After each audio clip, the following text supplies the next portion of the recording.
नमस्कार, आप देख रहे हैं हिंदी खबर। मैं हूं आपके साथ सौम्या मिश्रा और देहरादून से आपको बड़ी खबर दे दी। जहां नेता प्रतिपक्ष यशपाल आर्य ने उठाया सवाल। खलंगा के जंगल में आरक्षित वन में अतिक्रमण पर ये सवाल उठाए गए हैं। 40 बीघा वन भूमि पर अतिक्रमण पर निर्माण कार्य हो रहा। निर्माण कार्य ने भू प्रबंधन व्यवस्था पर गंभीर सवाल खड़े कर दिए। ये अत्यंत गंभीर भ्रष्टाचार से जुड़ा विषय है। नाला पानी क्षेत्र के इस जंगल पर भूमाफियाओं की गिद्ध दृष्टि टिकी है। भूमाफिया कैंपिंग और रिजॉर्ट बनाने की तैयारी में लगे। मामले की उच्च स्तरीय जांच कराए सरकार। तो ये बड़ी खबर आपको दे दें, जहां अब निर्माण कार्य को लेकर गंभीर सवाल खड़े किए हैं। 40 बीघा वन भूमि पर अतिक्रमण और निर्माण का काम, जिसको लेकर उठाए गए सवाल। भूमाफिया कैंपिंग और रिजॉर्ट बनाने की तैयारी में लगे।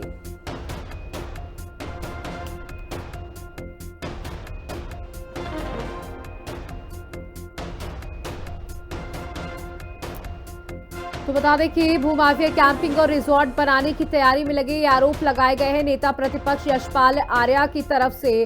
उन्होंने तमाम सवाल उठाए हैं और हमारे साथ हमारी सहयोगी शुभांगी भट्ट देहरादून से जुड़ चुकी हैं। शुभांगी, देखिए, नेता प्रतिपक्ष ने गंभीर सवाल खड़े किए। उनका कहना है कि ये जो भूमि है, इस पर रिसोर्ट बनाने का काम किया जा रहा है, अवैध अतिक्रमण किया जा रहा है।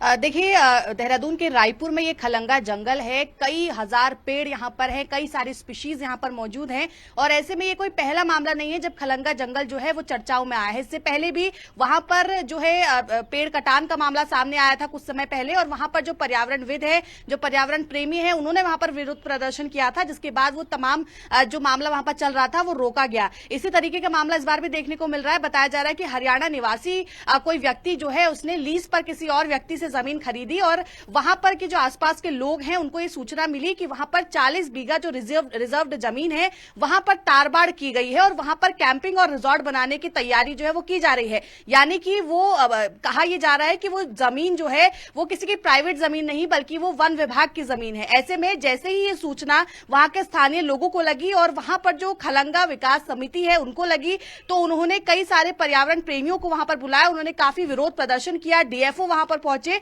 और काफी विरोध प्रदर्शन के बाद अब जो है आज वन मंत्री सुबोध उनियाल ने इसके जांच के आदेश जो है वो दे दिए हैं। जिलाधिकारी खास तौर पर इस पर नजर बनाएंगे और इसकी जांच करेंगे कि आखिर ये जमीन वन विभाग की है या फिर जिस तरीके से वो व्यक्ति कह रहा है कि ये कोई प्राइवेट जमीन है या फिर ये प्राइवेट जमीन है। क्योंकि हालांकि अभी तक जो सूचना मिली है, बताया यही जा रहा है कि क्योंकि वहां पर जो पूरा एरिया है, क्योंकि बहुत बड़ा एरिया वो है, बहुत बड़ा वो जंगल है, सबसे बड़ा वहां का जंगल माना जाता है देहरादून का, और ऐसे में जो 40 बीघा रिजर्व जमीन है बताया जा रहा है कि वो वन विभाग की और उसमें कब्जा करने की कोशिश की जा रही है। और कहीं ना कहीं भूमाफिया हम लगातार देख रहे हैं कि इसी तरीके से तारबाड़ करके अन्य जो सरकारी जमीनें हैं उनको हथियाने की कोशिश भी करते हैं। ऐसे में अब क्या ये जमीन वन विभाग की है, या हालांकि अभी ये जांच का विषय है, लेकिन यहां पर विरोध लगातार इसको लेकर हो रहा है। क्योंकि इससे पहले भी बताया गया था कि यहां पर पेड़ कटान करने की कोशिश की गई थी और कई सारे पेड़ जो है वो काटे भी गए थे, जिसके बाद कई सारा विरोध प्रदर्शन हुआ था। और इस दौरान भी ये कहा जा रहा है कि करीब 20 से 22 पेड़ जो है इस बीच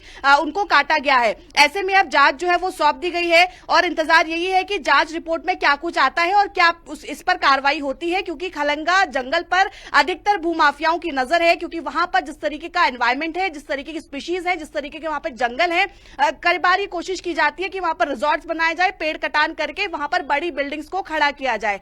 ऐसे में इस बार का मामला भी इसी तरीके का है। विपक्ष की हमने देखा कि यशपाल आर्य ने भी इसको लेकर सवाल उठाए हैं कि भूमाफिया किस तरीके से सक्रिय हो रहे हैं, 40 बीघा जमीन को हथियाने की कोशिश कर रहे हैं, तारबाड़ कर रहे हैं, अतिक्रमण कर रहे हैं। और ऐसे में सुबोध उनियाल ने आज इसकी जांच के आदेश दे दिए हैं। देखना होगा कि आखिर जांच रिपोर्ट में क्या कुछ निकलकर सामने आता है। देखिए, अब जब सवाल खड़े किए गए हैं तो जांच के आदेश दे दिए गए हैं। क्या सरकार की नजर में इस तरीके की चीजें पहले नहीं होती हैं? जब ये कार्यक्रम, ये कार्य शुरू होते हैं पेड़ों की कटान को लेकर, हालांकि ये कोई पहला मामला नहीं है जब सवाल खड़े किए गए हो। उत्तराखंड की सुंदरता उसके पर्यावरण, उसके वातावरण से ही है। लोग वहां पर इसीलिए पहुंचते हैं क्योंकि उन्हें ठंडक मिलती है, उन्हें सुकून मिलता है। लेकिन जितने धड़ल्ले से, तेजी के साथ पेड़ों की कटान की जा रही है, वहां बड़ी बड़ी बिल्डिंग्स खड़ी की जा रही है, बाहर के लोग आकर वहां पर इस तरीके से काम कर रहे हैं, वो भी सवालों के घेरों में है। बिल्कुल, देखिए हमारा उत्तराखंड जब उत्तर प्रदेश से अलग हुआ, इसको देवभूमि इसीलिए कहा जाता है। पर्यावरण यहाँ का हर कोई, हम देखते हैं कि देश से यहाँ आना चाहता है। उत्तराखंड को जब अलग किया गया तो जल जंगल जमीन को लेकर यहाँ पर आंदोलनकारियों ने जो है लड़ाई लड़ी, और आज भी जो पर्यावरण प्रेमी हैं वो जब भी इस तरीके के मामले सामने आते हैं तो वो जरूर इसके विरोध में सड़कों पर नजर आते हैं। लेकिन हमने देखा कि खलंगा वाले मामले में भी, उससे पहले भी, जो वन विभाग की जो टीम थे, जो अधिकारी थे, उनके पीठ पीछे जो है पेड़ कटान हो रहा था, उनके पीठ पीछे जो है इतनी रिजर्व जमीन में अतिक्रमण हो रहा था, लेकिन कानो कान उनको खबर नहीं लगी। जब वहां पर विरोध प्रदर्शन किया गया तब जाकर वहां पर डीएफओ और अन्य टीम जो है वो पहुंची, और इतने सारे विरोध प्रदर्शन के बाद जो है अब मंत्री जी ने इसके जांच के आदेश दिए हैं कि जिलाधिकारी इस पर नजर रखेंगे और जल्द से जल्द इस पर जांच रिपोर्ट जो है वो सौंपेंगे। ये कोई पहला मामला नहीं है। हमारे साथ जुड़ने के लिए, तमाम जानकारियां साझा करने के लिए। चलिए आगे बढ़ते हैं। जहां दिल्ली से सीएम पुष्कर सिंह धामी ने 2026 में होने वाली नंदा देवी राजजात यात्रा की तैयारियों को लेकर अधिकारियों के साथ बैठक की। बैठक में सीएम पुष्कर सिंह धामी वर्चुअली जुड़े। बैठक के बाद सीएम पुष्कर सिंह धामी ने अधिकारियों को निर्देशित किया कि नंदा देवी राजजात यात्रा की सभी तैयारियां तेजी से की जाए। भव्य नंदा राजजात यात्रा के आयोजन के लिए सभी विभाग आपसी समन्वय के साथ काम करें। यात्रा की बेहतर व्यवस्थाओं के लिए जनप्रतिनिधियों, नंदा राजजात यात्रा समिति के सदस्यों और हितधारकों के सुझाव लिए जाएं। यात्रियों की सुरक्षा के मद्देनजर यात्रा के दौरान हेल्पलाइन नंबर भी जारी किए जाएं।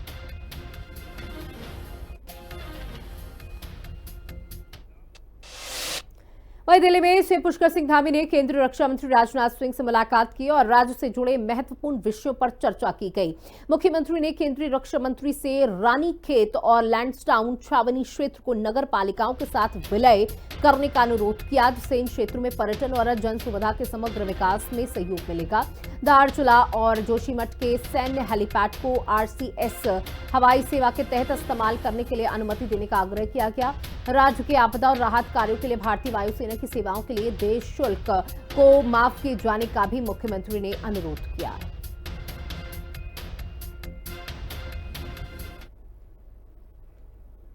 अल्मोड़ा में लंबित भुगतान की मांग को लेकर सस्ता गल्ला विक्रेताओं ने धरना प्रदर्शन कर सरकार के खिलाफ जमकर नारेबाजी की। बता दें, पिछले लंबे समय से रुके हुए बिलों का भुगतान विभाग द्वारा अब तक नहीं किया गया। विक्रेता लगातार अपने पुराने बिलों का भुगतान किए जाने की मांग कर रहे हैं, लेकिन जिला खाद्य आपूर्ति विभाग मांगों को अनसुना कर रहा है, जिसके कारण विक्रेताओं को आर्थिक संकट से जूझना पड़ रहा है। 6 माह से हमारा 11 माह का जो हमने प्रधानमंत्री रोजगार वाला जो खुला राशन बेचा है, जिसमें हमें मुफ्त राशन भेजना पड़ता है, आंगनबाड़ी का है, और उसका हमें अभी तक 1 रुपया भी नहीं मिला है। जबकि विभाग के द्वारा कहा जा रहा है कि 6 माह का पैसा आ गया है, और 6 माह का पैसा आ गया तो 6 माह से अभी तक का वो पैसा हमारे खातों में नहीं आया है। हमारी मांग है कि हमें तोलकर राशन 50 केजी दिया जाए। जब भी कोई भी डीलर अगर राशन ले जाता है तो उसमें 3, 4, 5 किलो कम होता है। दूसरा, हमारी मांग है कि हर गोदाम में धर्म कांटा लगे, उससे तोलकर राशन दिया जाए। अगर धर्म कांटा नहीं लगाया जा सकता है तो हर डीलर के वहाँ तराजू है, इलेक्ट्रॉनिक मशीन है। तो हम कहते हैं कि जब आपने डोर टू डोर स्टेप की व्यवस्था कर रखी है, ठेकेदार को ठेका दिया है, तो उसकी जिम्मेदारी बनती है कि हमारे वहाँ तोलकर राशन देने की। उत्तराखंड में बीजेपी के नए प्रदेश अध्यक्ष की नियुक्ति लंबे समय से अधर में लटकी हुई है। सवाल तो अब ये उठ रहा है कि आखिर नया प्रदेश अध्यक्ष कब तक मिलेगा। इसे लेकर बीजेपी के प्रदेश प्रवक्ता विधायक जंदास का कहना है कि अब तक के ये चुनाव हो जाने चाहिए थे। जब प्रदेश भर में 50% अध्यक्ष चुन लिए जाएंगे तब हमारे राष्ट्रीय अध्यक्ष की घोषणा होगी। पहलगाम हमले के कारण चुनाव में देरी हुई, जल्द उत्तराखंड में प्रदेश अध्यक्ष की घोषणा होगी।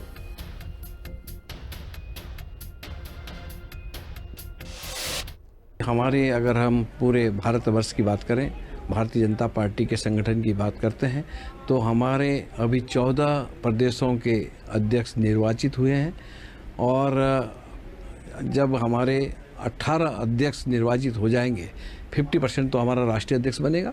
और मुझे लगता है कि उत्तराखंड में भी जल्दी से जल्दी ये निर्णय होगा। पहलगाम को देखते हुए इसमें ये चुनाव प्रक्रिया सारी टाली गई थी, और अब आगे इसको बढ़ाया जा रहा है। मुझे लगता है कि जल्दी से जल्दी चुनाव संगठन के करवा लिए जाएंगे। अभी चल रहा है ये मामला, भी दोनों प्रकार से चल रहा है। देखा जा रहा है कि पंचायत चुनाव से पहले भी हो सकता है और बाद में भी हो सकता है, इससे कोई दिक्कत नहीं है। कार्य संचालित हो रहा है, सही तरीके से हो रहा है। उत्तराखंड के जो हमारे पदाधिकारी हैं वो अपने दायित्व की पूर्ति करते हुए अपने दायित्व को निभा रहे हैं और अपने दायित्व को समझते हैं। इसलिए कोई भी कार्य भारतीय जनता पार्टी का उत्तराखंड में और ना ही देश के अंदर प्रभावित हो रहा है। खबर देहरादून से है, जहां पूर्व सीएम हरीश रावत ने हमला बोला है। गौरीकुंड हेलीकॉप्टर हादसे पर दिया बयान। हादसे ने सिस्टम की खामियां उजागर कर दी। रात में उजाला दिखेगा तो क्या ऑपरेट करने लग जाएंगे? मौसम अनुकूल हो तभी हेलीकॉप्टर ऑपरेट किया जाना चाहिए था। एसओपी तैयार करने के लिए कमेटी गठित कर दी गई है। इस कमेटी के सदस्यों के नाम और पद भी सामने आए हैं। इतने बड़े पैमाने पर राज्य में हेली सर्विसेज संचालित हो रही है, तब तो ये काम बहुत पहले पूरा हो जाना चाहिए था।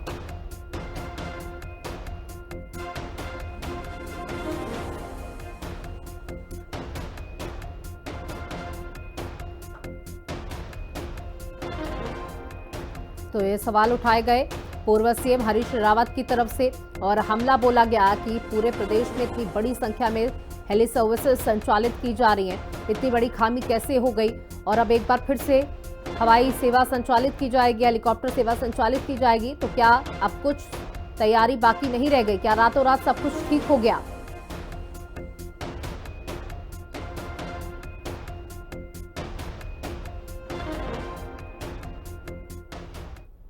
की बात है कि अभी तक आपके पास एसओपी नहीं है। हमने जब शुरुआत की थी तो एसओपी बनाई थी, और क्योंकि अब सिविल एविएशन सेक्टर इतना ग्रो कर गया है तो आपको नए तरीके से आज की चुनौतियों के हिसाब से बनानी पड़ेगी। आपने अभी तक बनाई नहीं। आप ऐसा लग रहा है कि हमारा जो हवाई सेक्टर है यहाँ का, वो हवाई कंपनियां निर्धारित कर रही हैं, सरकार निर्धारित नहीं कर रही है, उसका नियंत्रण सरकार नहीं कर रही है। ये तो जो है ये सरकार को चला रही है, सरकार से चलवा रहे हैं। जहाँ इनको ऑपरेट करना है, जैसी मर्जी से ऑपरेट करना है, तो ये बहुत दुखद बात है, चिंताजनक बात है राज्य के लिए। लक्सर गन्ना समिति में डेलीगेट के 307 पदों पर कुल 543 प्रत्याशी चुनाव लड़ेंगे। इन पदों के लिए 859 नामांकन पत्र जमा कराए गए थे।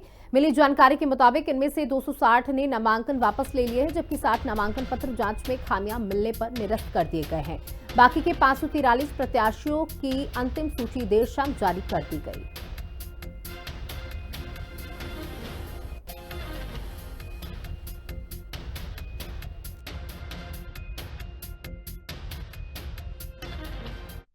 जो प्रपत्र 100 बिके थे, नामांकन फॉर्म बिके थे, वो 969 फॉर्म बिके थे, जिसमें से 866 वापस आए।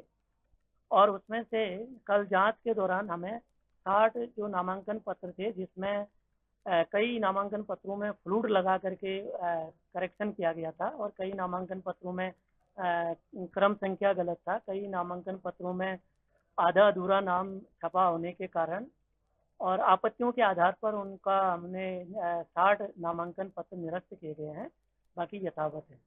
और सबल के लिए किसी भी मतलब जो है प्रमाण पत्र की आवश्यकता नहीं होती है। निर्बल के लिए, निर्बल में जो होते हैं वो महिला, ओबीसी, एससी, एसटी जो के लोग हैं, जो वो पात्र व्यक्ति हैं, उसमें से महिला को जाति प्रमाण पत्र लगाने का आवश्यकता नहीं होती है, परंतु ओबीसी, एससी, एसटी पात्र व्यक्ति को जाति प्रमाण पत्र लगाना अनिवार्य है। अगर यदि जाति प्रमाण पत्र नहीं लगाया गया है तो उनके आवेदन भी, नामांकन पत्र भी हमारे द्वारा निरस्त कर दिए जाएंगे। उसमें जो पत्र मेरा सही है, उसमें जो पत्र निरस्त कर दिया, मेरा दिखा नहीं पा रहे थे। बड़ी जबरदस्ती जब हंगामा किया था, जब उसमें दिख रहा है तो दिखा रहे कि इसमें जो टोटल इसमें नाम है, इसमें तुमने ये भरा क्या, मदन पाल सिंह का क्या, मगर मेरा नाम जो मदन पाल है कागजों में जो, तो जो अब दिखाना चाह रहे ना, वो ये कह रहे कि ना तो उसे घोषित करे ना। और अब खबर रानीखेत से है, जहां क्षेत्रीय आयुर्वेद अनुसंधान संस्थान में हरित योगा कार्यक्रम के तहत पौधारोपण किया गया। वन विभाग के साथ मिलकर कार्यक्रम का आयोजन किया गया। शारीरिक स्वास्थ्य के लिए जंगल क्षेत्र में 400 पौधे रोपित किए गए। इस दौरान विभाग के कई वरिष्ठ अधिकारी भी मौजूद रहे। नहीं, ये पकड़ना पड़ेगा मैम।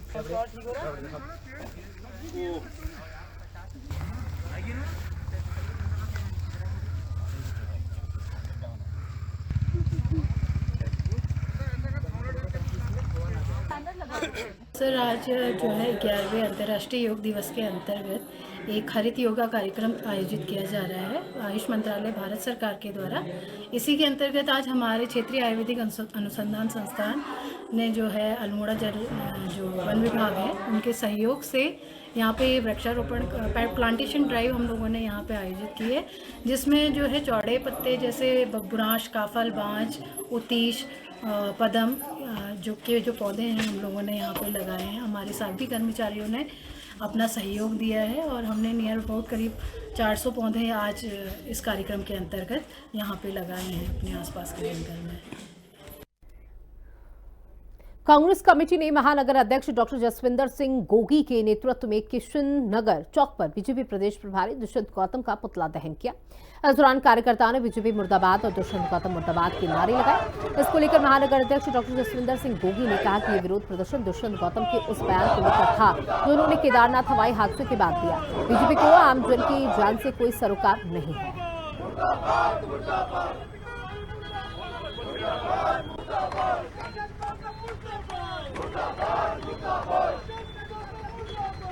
4 धाम यात्रा में जिस तरह से हेलीकॉप्टर क्रैश हो गए हैं, ये बहुत ही चिंताजनक विषय है, उछनीय विषय है। और उसके उपरांत भाजपा के प्रभारी दुष्यंत गौतम जी का जो बयान आया है वो बहुत ही आपत्तिजनक बयान है और इसकी जितनी निंदा की जाए उतनी कम है। इन तमाम बिंदुओं को लेकर आज हम लोगों ने भाजपा प्रभारी दुष्यंत गौतम जी का पुतला दहन किया और अपना विरोध दर्ज किया है और राजनीति में इस तरह के व्यक्तियों के लिए कोई जगह नहीं। काशीपुर में कुछ अज्ञात लोगों ने कांग्रेस नेता रवि पपने पर बेल्टों से हमला कर दिया। खबर के सामने आते ही लोगों में चर्चाओं का बाजार गर्म हो गया। बता दें, कांग्रेस नेता सोशल मीडिया पर बीजेपी पत्रकारों को लगातार टारगेट कर रहे थे। बिना तथ्यों के न सिर्फ आरोपों की बौछार कर रहे थे बल्कि सोशल मीडिया पर भड़काऊ पोस्ट भी लिखे जा रहे थे। हालांकि हमले की वजह अब तक साफ नहीं हो पाई है। पुलिस मामले की जांच कर रही है।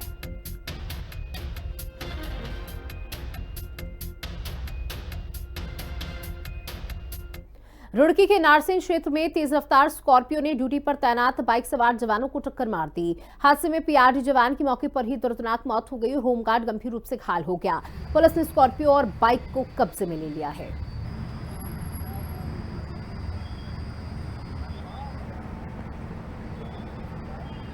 थाना मंगलौर क्षेत्र नारसन में एक स्कॉर्पियो गाड़ी से हमारे जो ड्यूटी में 2 जवान थे, एक पीआरडी से थे, एक होमगार्ड से थे, उनकी हेड टू हेड टक्कर लगी है, जिसमें जो हमारे पीआरडी के जवान थे जो गाड़ी चला रहे थे उनको बहुत इंजरी आई थी। तो हॉस्पिटल ले जाते समय ऑन द वे उनकी डेथ हो गई। डॉक्टर्स ने ब्रॉड डेड माना और होमगार्ड अभी अंडर ट्रीटमेंट है, उनको भी कुछ चोटें हैं लेकिन वो खतरे से बाहर हैं।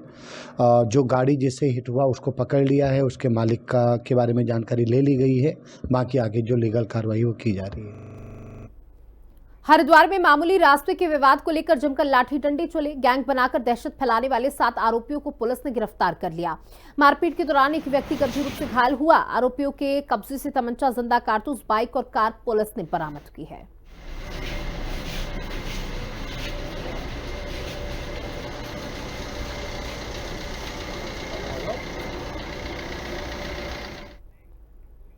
हल्द्वानी में मुखानी थाना क्षेत्र के फतेहपुर में निर्माणाधीन बिल्डिंग के छत गिरने से हड़कंप मच गया।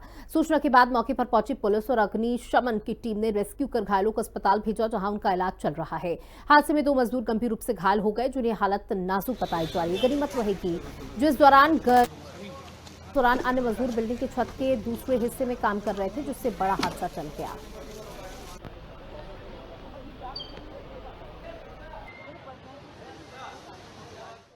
क्षेत्र है ये नंदपुर, एक रेवेन्यू विलेज है। इसमें एक शॉपिंग कॉम्प्लेक्स बन रहा था जिसका कि लेंटर पड़ रहा था। उसी दौरान शटरिंग खिसकने से ये लेंटर नीचे गिरा आया है। इसमें 2 मजदूर नीचे होने बताए थे, जिनको कि सकुशल निकाल के उन्हें हॉस्पिटल भिजवा दिया है। जिन पे चोटें हल्की फुल्की हैं लेकिन ठीक हैं, खतरे से बाहर हैं। और जो भी अभी जितनी भी लेबर है इनके सुपरवाइज़र से इनका सत्यापन करा दिया गया है कि कोई लेबर अंदर तो नहीं है। तो अभी सारी लेबर बाहर आ गई है, कोई अंदर नहीं है। हम इसको कॉशन टेप लगा के इसको बंद कर रहे हैं ताकि इसके अंदर कोई और ना जाए। और कोई उत्तराखंड में त्रिस्तरीय पंचायत चुनाव की सरगर्मियां तेज हो गई हैं। प्रदेश सरकार ने इन चुनाव के लिए तैयारी किए गए आरक्षण पर आई आपत्तियों की सुनवाई शुरू कर दी है। अल्मोड़ा जनपद में ग्राम प्रधान 1160, क्षेत्र पंचायत सदस्य 391, ब्लॉक प्रमुख 11, वार्ड सदस्य 8242 पदों पर चुनाव होगा। विकास भवन में आपत्तियों की सुनवाई हुई। इस दौरान सभी 11 विकास खंडों से आपत्ति दर्ज कराने वाले लोग से शिरकत की और समिति समक्ष सीटों को लेकर चर्चा की।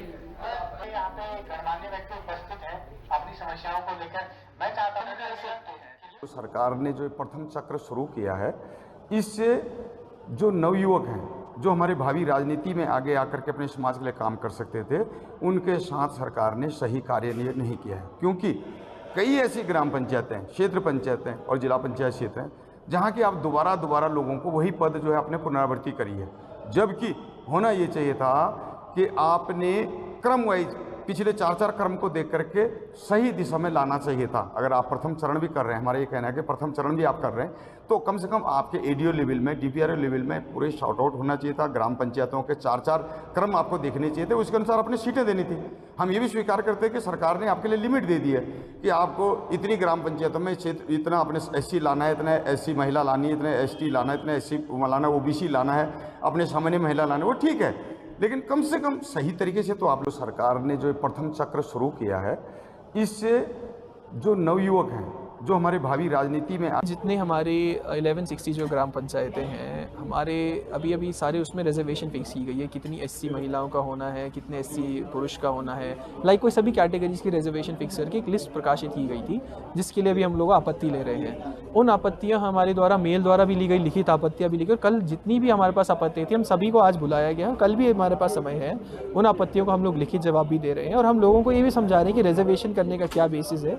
जो हमारी सरकार द्वारा जियो निकाला गया है, उसमें क्या क्रम के हिसाब से हमने किस मेथोडोलॉजी के हिसाब से रिजर्वेशन की है, और अगर उस मेथोडोलॉजी के हिसाब से किसी को भी कोई शंका है तो हम उस शंका को दूर करने के लिए यही आज हमने बैठक ऑर्गेनाइज की, जिसमें लगभग अराउंड आई थिंक 100 से ज़्यादा लोग आए हुए थे आज। और अगर कल भी आएंगे तो कल भी हम उन लोगों की जो भी ऐसी शंकाएं होंगी हम दूर करेंगे। कोई भी कार्य जियो के इतर नहीं किया जाएगा और जितनी भी रिजर्वेशन जो हमारी बन रही है वो हमारी जो गवर्नमेंट की पॉलिसी के हिसाब से उसी तरह की जाएगी। वहीं 1 जून से उत्तराखंड PWD डिपार्टमेंट ने एक नई पहल शुरू की है, जिसके तहत pwduk.in ऐप में सड़क बंद होने का रियल टाइम डेटा दिया जा रहा है। ऐप के माध्यम से यात्री को इसका लाभ मिल सकता है, लेकिन PWD के वरिष्ठ अधिकारियों को मॉनिटरिंग करने के लिए minute to minute real timing का अपडेट मिल रहा है। PWD के मुख्य अभियंता नियोजन दिवाकरण सिंह हांकी ने बताया कि घटना की सूचना मिलने पर फील्ड कर्मचारियों को सूचना मिलते ही मरम्मत का कार्य शुरू हो जाता है। वहीं सड़क ठीक होने के बाद अधिकारियों को भी सड़क दुरुस्त होने का अपडेट मिलता है। इससे फिजिकल डेटा मिलने और खोने का डर भी समाप्त हो जाता है। PWD में इस बार हम लोगों ने एक रोड रिपोर्टिंग ऐप नया स्टार्ट किया है, जो कि हमारे अधीक्षण अभियंता हैं श्री मनोज बिस्ती जी टेहरी के SC हैं, उन्होंने इसको डेवलप किया था। इसमें खास बात यह है कि जब भी कहीं पर कोई रोड बंद होती है या खुलती है, उसकी सूचना मिलते ही वो लोग फील्ड वाले उसको एंट्री करते हैं और एंट्री करते ही रियल टाइम में कोई भी आदमी कहीं पर भी, चाहे हम मुख्यालय में हो, चाहे शासन में परीक्षण हो रहा हो, चाहे कोई पब्लिक चल रहा हो, तो वो रियल टाइम में देख सकते हैं कि PWD की कौन कौन सी सड़कें वर्तमान में बंद हैं। और जैसे ही खुलती हैं तो खुलने की सूचना उसमें अपलोड करते ही तत्काल हमें सबको पता चल जाता है कि रोड खुल चुकी हैं। तो अब हमें पहले की तरह फिजिकल डेटा इकट्ठा करना और कई चीज़ें कभी मिस भी हो जाती थी, तो वो करने की गुंजाइश ज़रूरत ही नहीं पड़ेगी, क्योंकि हमें रियल टाइम में सारी सूचनाएँ तत्काल मिल जाएंगी। और इसी के साथ इस बुलेटिन में इतना ही। बने रहिएगा हिंदी खबर के साथ। नमस्कार।